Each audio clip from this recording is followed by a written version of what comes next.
Welcome to another episode of Life and Whiskey. As always, I'm Jordan, and today we are going to look at Baker's number 7 or 7-year. So it has a 7 years age statement. This bottle is actually aged 8 years and 7 months. Date it was barreled was 12/2011. It's a single barrel product, so this is a Jim Beam product, I should say. I'm the same product a lot. Found this on our travels a couple of weeks ago. So today is June 21st, summer solstice. So happy solstice to everybody. Longest day of the year. A couple weeks ago, I don't know, maybe like 3 weeks ago, something like that. Family and I were on vacation, went over to Pinedale, Wyoming. And at the liquor store over there, this was sitting on the shelf. Now, I'm sure I can get this here locally in town from time to time. However, it's not something that I normally pay attention to, and it's not something that I've really seen and was like, oh, I need to get that. But because I, am not paying attention, haven't seen it very much, the Bookers, the Bakers, all that good jazz. Saw this on the shelf, so decided to grab it because like I said, I don't really see stuff all that often. For $65.99. Not even sure if that's a good price or not. But Impulse bought it along with a couple other things. And when you're on your vacation, you do stuff like that. So, um, you know, uh, need something to drink. Let's see, a couple weeks ago when we were on vacation, the cold that I have or whatever the heck I have was still pretty rough. Was still having coughing spats and stuff like that. So it's always nice to have a little something to drink with the wife at night while you're sitting in the cabin, looking out over the lake, staring up at the high country of the Wind River Range. So. It was just really nice to have something. So Impulse bought this. Let's see, it is sitting at 53.5% ABV, 107 proof. It's a single barrel. As I said, let's see, the barrel number is, does it say on here? Yeah. Serial number 0005026551. Warehouse CL-A, proof 107. It still doesn't give you. So it gave you the serial number, but it didn't give you any other information on that, which I'm sure that serial number means something to somebody. I have to say, if you ever are making glassware, I absolutely hate these wide, fat rims like this on bottles. They don't pour for shit, just for the record. So basically, $66 whiskey here. As always, drop in the comments down below what you can find a bottle of Baker's for in your area. I'd be curious to see if I got ripped off or not. The whiskey store we went to, I forget the name of it. Let me look here real quick. It's Country Lane Liquors in Pinedale. They were touted as being the best liquor store in the area, with the biggest selection. And, actually, they did have several bottles of things that I had not seen before. But because I hadn't done my research and didn't really know too much, I didn't know if they were good prices, and B, I didn't know if I was willing to spend that kind of money on something that I didn't really know about. So I will give them credit for having, I don't know, probably at least 12 bottles that I've never seen in town here. So that was kind of nice to see something different. But they were all 60, 70, 80, 90, $100 bottles, and I wasn't about to spend that much on a bottle that I had no clue what I was getting into. So, I bought my one bottle here, $66. That was plenty. So let's get into this. On the nose, I got it's actually kind of light. You got to dig in pretty deep to get in there. 107, the ethanol's not screaming out of the glass. It's fairly light and floral.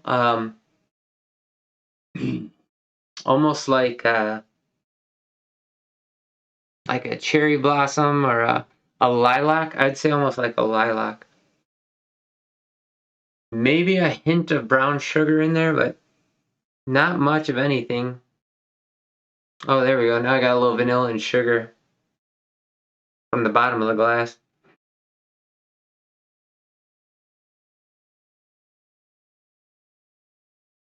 A little bit of, what was that, like peanut in there. Everything's really light, very tucked back in there, not a whole lot jumping out of the glass. It could be, due to the temperature here in the basement. So like I said, it's June.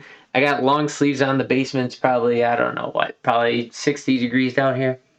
And oddly enough, yesterday we had about a half inch of hail. It hailed for, I don't know, a half hour maybe. So we got pea-sized hail, but it built up to be about a half inch. So my garden and everything got plundered a little bit. Hopefully we still have stuff growing good enough that it'll actually grow through the summer here. Because I'm thinking food's going to be an important thing this fall. Okay, on the taste.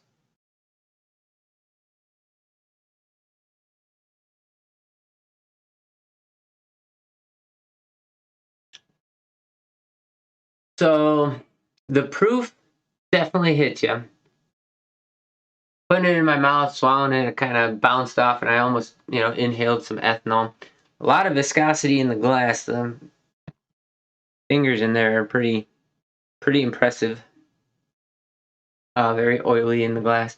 On the flavor, the ethanol took over, unfortunately, on that first sip way too much. I did pick up a lot of sweet and corn in the middle, like grain corn in the middle. A little bit of that tannic oak coming through in there. But mostly the ethanol, like there was a lot going on, but the ethanol, and I'm guessing it's the way that I drank it, it's not actually the proof punching through so much as it kind of went up into my nasal cavity and caught me off guard. Nose didn't change much. Let me go in for a second sip real quick here. There you go. Yeah. Up front, brown sugar, vanilla, caramel, kind of all three of those little hints of each, however you want to rip it apart.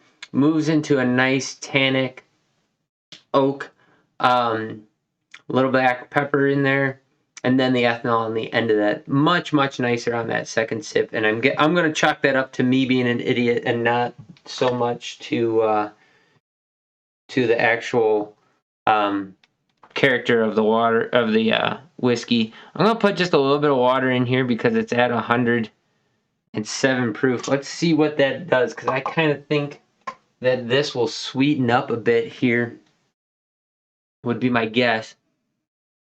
It didn't really wake up the nose too much. It maybe got it more floral, but that's about it. On the taste,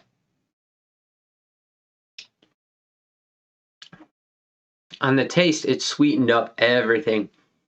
Deep, rich, creamy caramel, brown sugar. It also fractured and kind of cleaved off that tannic oak note. So there's like a bitterness. So you get these nice sweet notes up front, and then a really harsh, bitter black pepper tannin note from that oak at the finish. So it kind of definitely bifurcated those two flavor profiles, but it turned up those sweet notes a lot, made it much, much sweeter, much, much easier to drink. Let's see, what do I want to say about this? I'd say this is going to be a sitting and sipping whiskey that you're going to have to explore a little bit, and a little bit of water might actually help that a bit.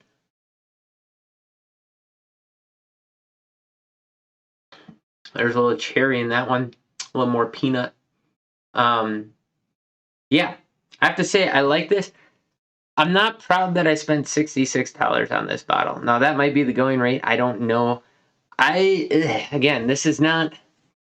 Just watched my last video on the Bottled and Bond 1792. So this is just not my wheelhouse of flavor sets as far as what I'm looking for to drink.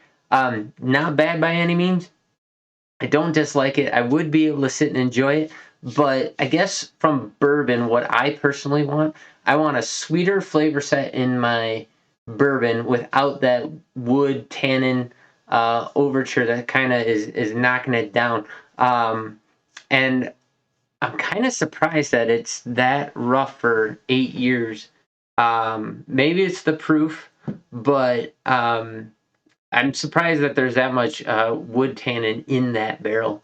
And again, they're single barrels, so you might get a Baker's that's completely different. I know a lot of people crap on Jim Beam as far as its flavor profile. I actually kind of like Jim Beam, so I got nothing against that. And I think this Baker's is good if it fits in line with what you're looking for.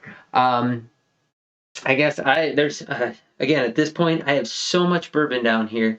I'm just going to be reaching for something different and probably at a much lower price point.